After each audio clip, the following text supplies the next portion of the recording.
Please wait for the microphone to be presented to you before you ask your questions again. At this time, I'll introduce Mr. Ferguson. John? Thank you, John, and welcome to you all.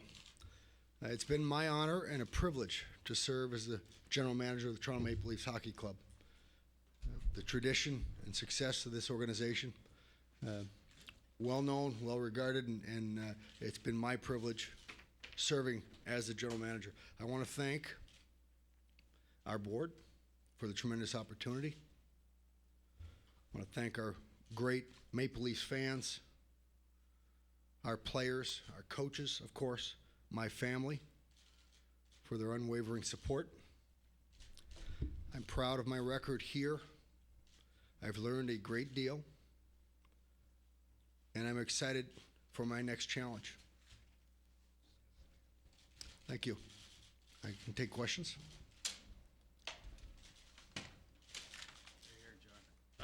John, did you feel that during your time here, you always had the freedom to make the moves that you felt necessary to make? Did you ever feel restricted by the board? And B, how did you feel about the way you were treated in the last week or so when this process just dragged on and on? Thank you, David. No, absolutely. I said it when I got here and say it right now.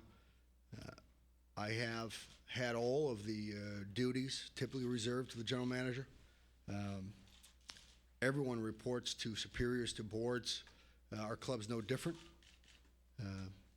I sought the responsibility and the accountability as the general manager, and I acted accordingly.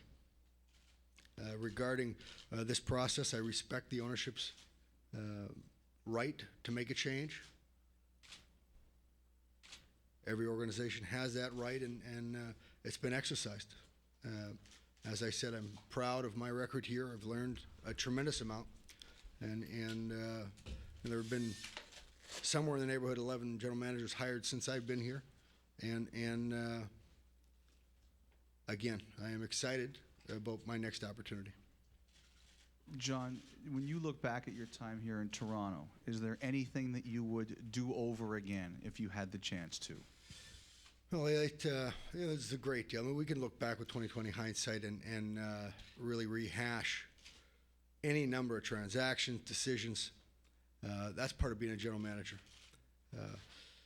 Up until this point earlier today, my focus solely has been on getting this club back on track and making the decisions in the best interest of the organization, for the current and long-term future success. So really, I haven't had an opportunity to review everything.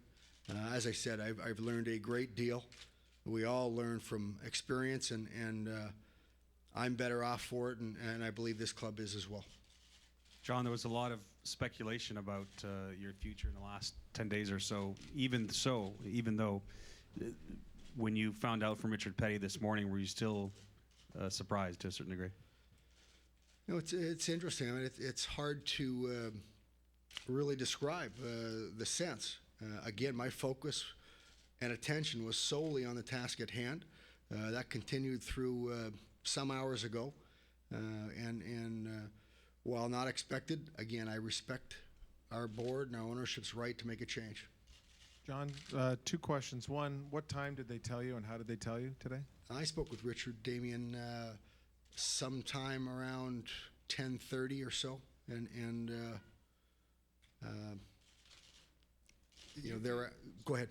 I was going to say, did you feel that without the contract extension this season, and obviously the lame duck label was attached to you, that it compromised your ability to do your job effectively? You know, I had discussions to that end previously, and even more than a year ago, to that end, and it led to the club picking up my option last November. So those discussions were held, and you know, it's a matter of perception in the sports business, and I'm going to be judged on my record. I'm proud of that record, and again, I respect the right of Richard and our board to make the decision, and looking forward to moving on, and excited about what may come later. John, over here.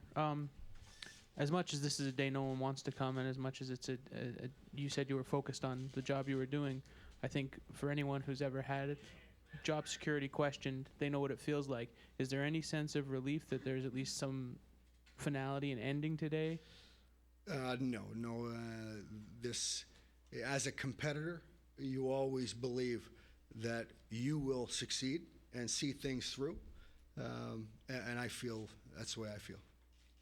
And I know, John, that